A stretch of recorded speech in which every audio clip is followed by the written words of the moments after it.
Hey everyone, welcome to today's video. Welcome to the Gamer Dad channel. Thank you so much for tuning in. So today we're going to be looking at what I consider an old setup, an old paradigm that massive Ubisoft implemented basically somewhere around Warlords of New York or past.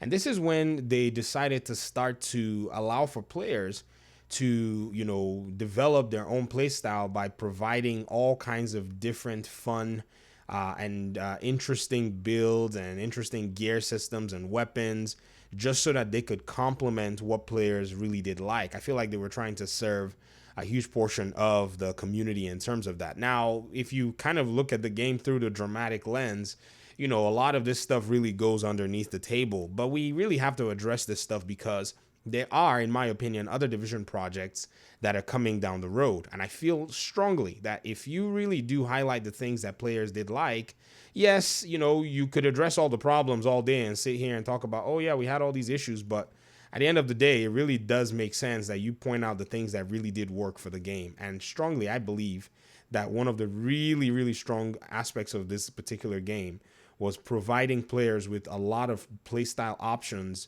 and using gear sets and gear systems.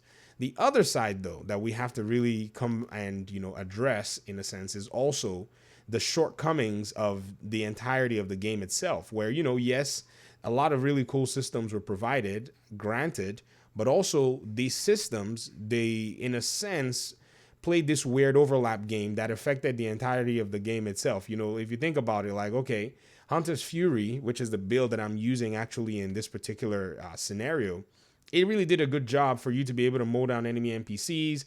It provided you all of these different and extra bonuses here and there. But there were challenges, if you kind of think about it. Hunter's Fury did provide you, kind of like a few limitations in terms of the way they wanted to draw this particular gear set back.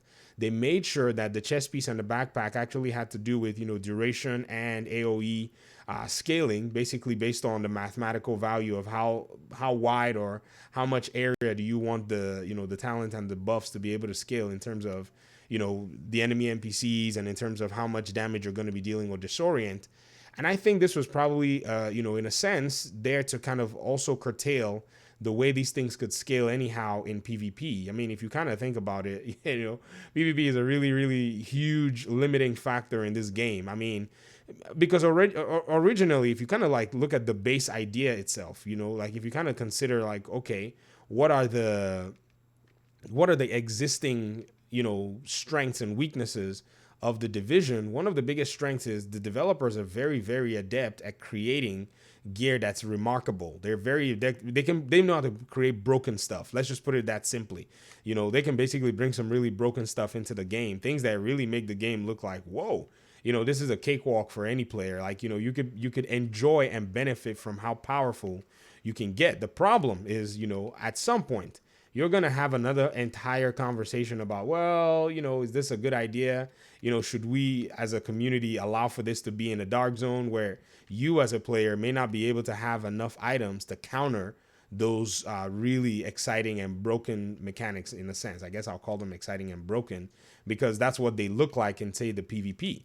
Now, I'm not saying that PvP has, in a sense, limited everything. What I'm saying is, even with all of that, the developers have not necessarily, in my opinion, paid attention to other items that can counter some of these effects. They haven't necessarily designed the game in that way. Now, the PvP in any game, let's just be frank, really does require for certain offensive capabilities to have defensive or counter capabilities around the game itself. I play fighting games, and there's something we call a counter pick. You can pick a character, and if that character has a strength like zoning, another player can pick another character that has maybe a counter zoning, or maybe that other character can also zone as well, and you guys are just going to play a zoning game. If you play a character that's a pressure character, and then the other person may pick a counter pick that's probably a keep away character, so that character doesn't come close, all these little things. So I think when the developers were basically just making the gear, I don't think they were considering all of these factors,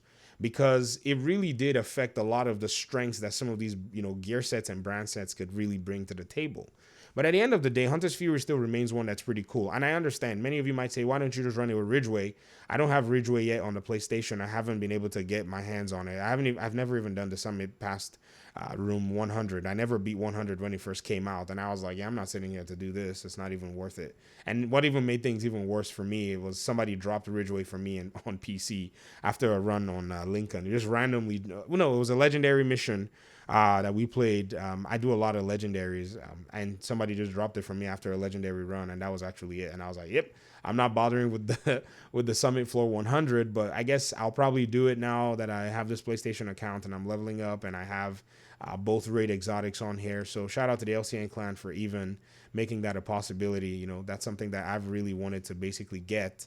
And, you know, with a lot of their, commitment and dedication to this game, you know, it became a possibility. So cool beans. Anyways, that's pretty much it for me. I guess that's what I wanted to go ahead and talk about, is how the game itself, you know, the developers need to go ahead and consider other, aspects and how they actually deal or, build in the game in terms of their gear sets and in terms of their brand sets, because this is really going to move into other division projects down the road.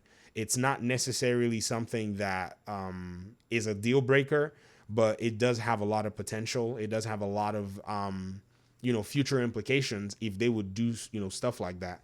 If their division projects will have a PvP side of things.